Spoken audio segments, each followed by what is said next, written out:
সিঙ্গুর পশ্চিমবঙ্গের রাজনীতির ইতিহাসে একটা গুরুত্বপূর্ণ অধ্যায়। শিল্পের ঘোষণা, প্রতিবাদ, পুলিশের লাঠি, পাঁজাকোলা করে বের করা, রাজপথে মাচা বেঁধে আন্দোলন, অনশন, অবশেষে স্বপ্নের মৃত্যু, রাজনৈতিক পালাবদল।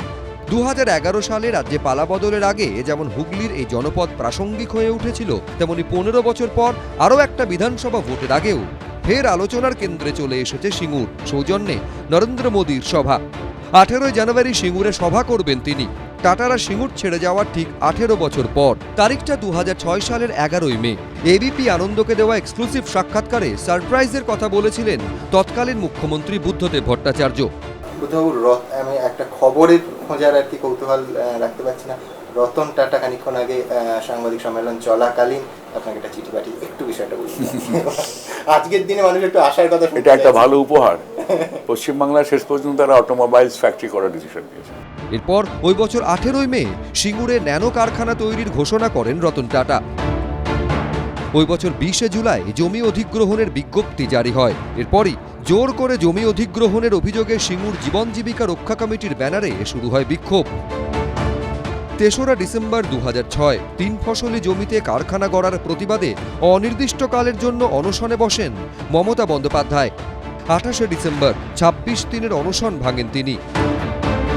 2008-এর 15 ফেব্রুয়ারি রতন টাটা ঘোষণা করেন ওই বছর অক্টোবরে কারখানা থেকে ন্যানো গাড়ি বের হবে, কিন্তু 24 আগস্ট জমি ফেরতের দাবিতে সিঙ্গুরে ধর্ণা শুরু হয়।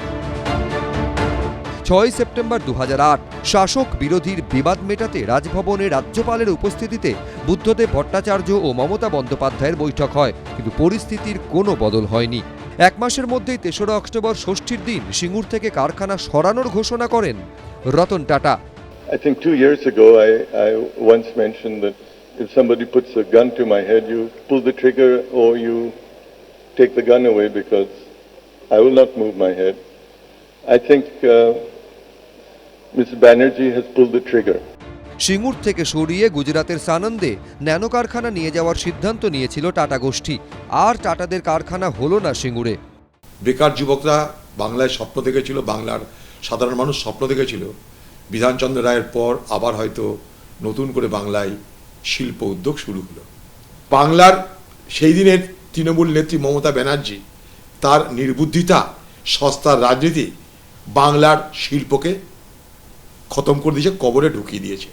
রাজ্যে পালাবদলের পর 2011 সালের 20 মে শপথ নেয় মমতা বন্দ্যোপাধ্যায়ের মন্ত্রিসভা। সিঙ্গুরে জমি ফেরাতে ওই বছরের 14 জুন বিধানসভায় পাশ হয় সিঙ্গুর জমি পুনর্বাসন ও উন্নয়ন বিল 2011। 20 জুন বিলে স্বাক্ষর করেন রাজ্যপাল। প্রণয়ন হয় সিঙ্গুর জমি পুনর্বাসন ও উন্নয়ন আইন 2011। জল গড়ায় আদালত পর্যন্ত। শেষমেশ 2016-র 31 আগস্ট সিঙ্গুরের কৃষকদের জমি ফেরতের নির্দেশ দেয় সুপ্রিম কোর্ট। সেই নির্দেশ মেনেই জমি ফেরায় মমতা বন্দ্যোপাধ্যায়ের সরকার। কিন্তু তারপর তিনি কিন্তু শিল্প বিরোধী নন। তিনি আজকেও দেখুন বিভিন্ন জেলায় যে ক্লাস্টারগুলো করে সেখানে শিল্পকে পাঠাচ্ছেন, কিন্তু কৃষি জমিতে কৃষককে সাহায্য করো, কৃষি জমিতে ক্ষেত মজুরদের প্রোটেকশন দাও, আবার অকৃষি জমি বা দুর্বল কৃষি জমিতে সেখানে শিল্পের জন্য প্রমোট করো, এটাই নীতি। ফলে এখানে কুৎসা করে কোনো লাভ নেই। বাংলায় শিল্প, মাঝারি শিল্প, ভারী শিল্প, এক্সপ্যান্ডেড শিল্প, ক্ষুদ্র কুটির শিল্প, সেগুলোকে মদত দেওয়া এবং মার্কেটিং করা, সবেতেই মমতা বন্দ্যোপাধ্যায় সাহায্য করছেন। সিঙ্গুর নিয়ে অনেক রাজনীতি হয়েছে, আরও হয়তো হবে, কিন্তু সিঙ্গুরের ভবিষ্যৎ কি পাল্টাবে? এবিপি আনন্দ। এবিপি আনন্দ, এগিয়ে থাকে, এগিয়ে রাখে।